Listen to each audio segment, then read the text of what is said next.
Yeah, it's really not been a revolution so much as an evolution. We were always in the food on the go market, having come from the bakery sector. And what we did 5 years ago is really carried out a strategic review and determined that if we were going to succeed, we needed to focus single-mindedly on food on the go. That's the growing market. The bakery market has for many years really just moved to the supermarkets and is overall in decline. So it made perfect sense to focus all our attention on food on the go, and that's really been the thing behind our success over the last few years. Well, the shops are really transformed. We obviously inherited a lot of bakery shops. It's a very big estate, so you can only change it so quickly. But we transformed them from a bakery format to a food on the go format, which includes much more space for, I suppose, hot drinks and food on the go items. It includes tables and chairs where we can possibly fit them in. So it's been a huge program. It's involved reformatting shops, refitting them, relocating them in many cases. But we've got to a point now where 92% of the estate is in a food on the go format, and that will obviously increase further over time.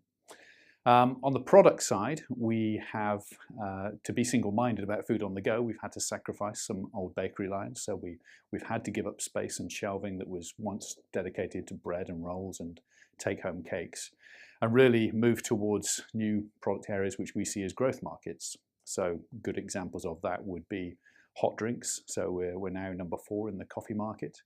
Hot food is a big area for us, and that's growing and allowing us to access other day parts. Breakfast is probably the biggest example of that. So we were very keen to get into the breakfast market, and we've done so by really using our classic sort of value credentials. So you can get a bacon roll and a cup of coffee at Greggs for £2, and that's market leading.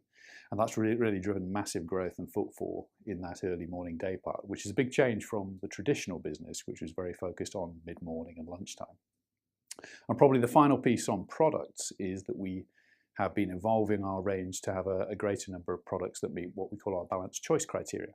So this is the overtly healthier part of the range, which has less than 400 calories and is either green or amber on all of the traffic light scales.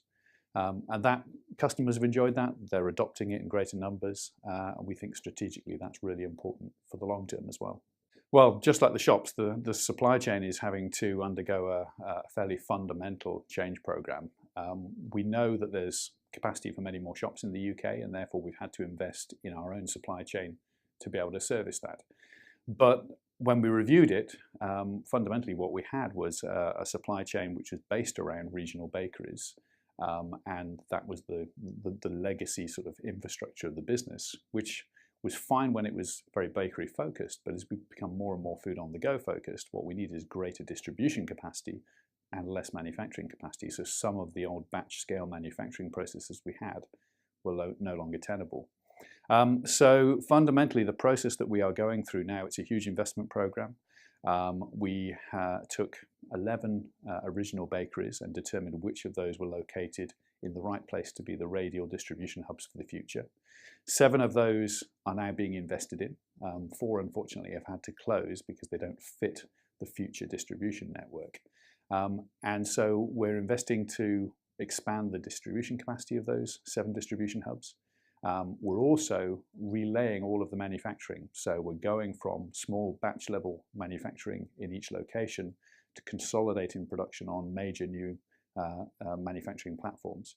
And those will increase the quality of the product, the consistency of it, and increase business efficiency as well, which is fundamentally important for a business like Greggs, which is so focused on being great value. So all of that will give us a more efficient supply chain with greater capacity. We'll need to add 1 more distribution centre, which will be at Amesbury in Wiltshire, and we'll start building that in 2019. And when we've done that and relayed all of the other sites, we should have capacity in the supply chain to service about 2,500 shops in the medium term. Well, it's been a bit of a roller coaster year really in 2018. If you cast your mind back to early March, we started with the beast from the east, which shut everything down. I mean, can you imagine bakery vans trying to get to shops across sort of Wales and Scotland in the middle of all that? A lot of our shops just couldn't trade. So that came on the back of what had been a pretty good start to the year. We'd done 3.2% like-for-like in the first 2 months. But then, of course, snow disrupts the business massively. If you follow it through, I don't know if you recall what a terrible Easter it was, but we had rain and snow, and it seemed to be awful all the way through the school holidays. 2 weeks later, we had a heat wave in April. So it's been a very hard thing to deal with in terms of knowing exactly what to put in shops at what time and trying to get that balance of availability and waste. So it's been very difficult. We're all, as I speak at the moment, we're still in the middle of a heat wave, which has swung sort of demand from consumers very much into our sort of salads and cold drinks. But I think, if anything, it's been quite reassuring to see that the breadth and the range has dealt quite well with that. So although we see reduced demand for hot products and bakery products, we do have quite a breadth, and so the cold products are obviously much more popular. So I think sort of people have responded well to that and sort of seen that there is a certain resilience in the business.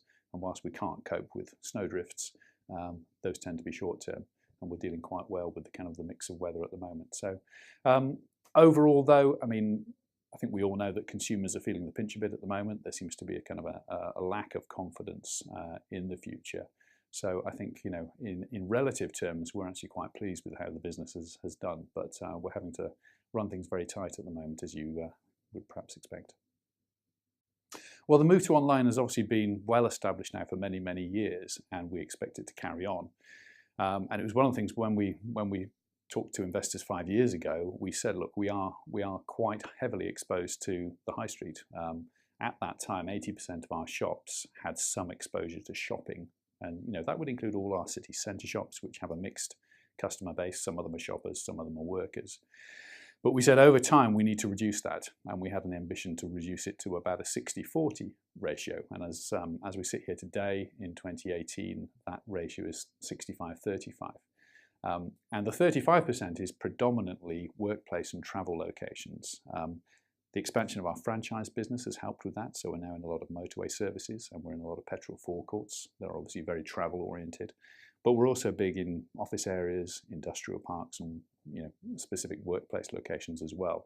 And that's changing the balance of the business. We expect that to go further. So we will keep opening many more shops in work and travel locations. And we think it will probably get to about a 50-50 balance between shopping oriented areas and work and travel locations in the longer term. So that's important. The other thing that's changed in the business, I think, is because we are now bigger at breakfast rather than just at lunch, it's less vulnerable to changes in shopping behaviour. The breakfast market is predominantly driven by people who are on their way to work, and that tends to be more stable than the lunchtime market, which can be quite volatile to both weather and to shopping behaviour. So it's something we're very aware of.